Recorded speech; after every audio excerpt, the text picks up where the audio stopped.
ধন্যবাদ মাননীয় স্পিকার। সে সঙ্গে আমি মাননীয় সংসদ সদস্যকে ধন্যবাদ জানাতে চাই যে তিনি এই গ্রাম বাংলার প্রায় সব সংসদ সদস্যের মনের কথাটা বলেছেন।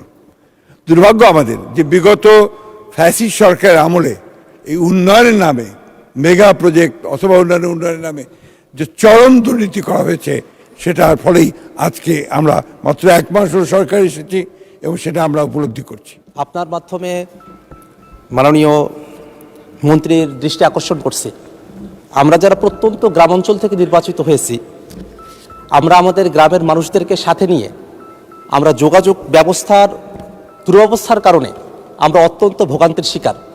আমাদের একেবারে প্রত্যন্ত গ্রামাঞ্চলগুলোতে একটা অ্যাম্বুলেন্স বাড়ি পর্যন্ত যাওয়ার কোনো ব্যবস্থাপনা নেই। এখন বর্ষাকাল সামনে চলে এসেছে, সেই বর্ষাকালে মানুষেরা তাদের বাড়িতে পর্যন্ত যেতে পারেন না।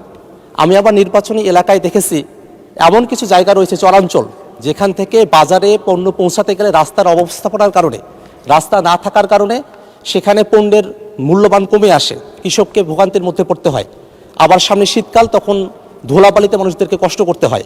আমি যদি আমার নির্বাচনী আসনের কথা বলি, সেখানে আমার 2টা উপজেলা রয়েছে। কাউনিয়া উপজেলাতে মোট 535 কিলোমিটার রাস্তা রয়েছে, তার মধ্যে মাত্র 198 কিলোমিটার পাকা করা হয়েছে, আর কাঁচা রাস্তা এখনও আছে 337 কিলোমিটার। পীরগাছা উপজেলায় 842 কিলোমিটার রাস্তা রয়েছে, পাকাকরণ করা হয়েছে মাত্র 291 কিলোমিটার, কাঁচা রাস্তা এখনও 551 কিলোমিটার। অর্থাৎ আমার রংপুর 4 আসনে যে 1377 কিলোমিটার রাস্তা রয়েছে, তার মাঝে মাত্র 489 কিলোমিটার পাকাকরণ করা হয়েছে, এখনও 888 কিলোমিটার পাকাকরণ করতে হবে। এর বাইরেও, জরিপের বাইরেও আরও 1000 কিলোমিটারের উপরে রাস্তা রয়েছে। আমার জানতে চাওয়ার বিষয় হলো যে সরকার বিভিন্ন সময় অনেক মেগা প্রকল্প গ্রহণ করে থাকে, যে মেগা প্রকল্পগুলোর মধ্য থেকে দেশ এগিয়ে যায়।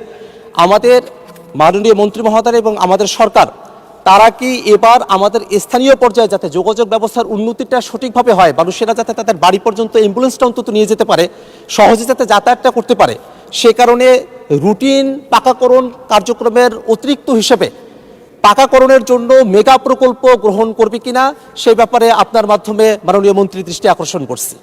ধন্যবাদ মাননীয় সদস্য। মাননীয় মন্ত্রী।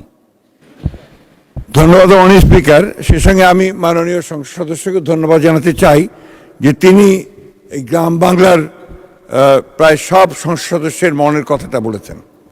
দুর্ভাগ্য আমাদের যে বিগত ফ্যাসিস্ট সরকারের আমলে এই উন্নয়নের নামে মেগা প্রজেক্ট অথবা উন্নয়নের নামে যে চরম দুর্নীতি করা হয়েছে, সেটার ফলেই আজকে আমরা মাত্র 1 মাস হল সরকার এসেছি এবং সেটা আমরা উপলব্ধি করছি।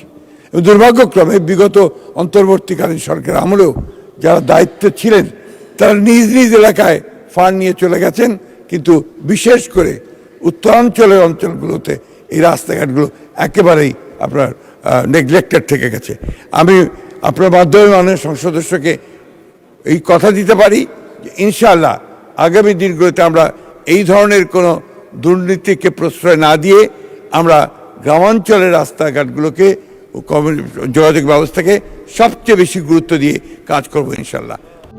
প্রবাসীদের জন্য নির্মাণ হচ্ছে দেশের প্রথম স্মার্ট সিটি, যেখানে থাকছে স্কুল, মসজিদ, হাসপাতাল, সুইমিং পুল, হেলিপ্যাড, পাঠাগার, জিম, সুপারমার্কেট, শিশু পার্ক সহ সকল নাগরিক সুবিধা।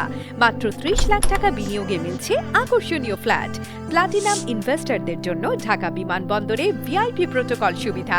বিস্তারিত জানতে যোগাযোগ করুন স্ক্রিনে দেয়া হোয়াটসঅ্যাপ অথবা ইমো নাম্বারে।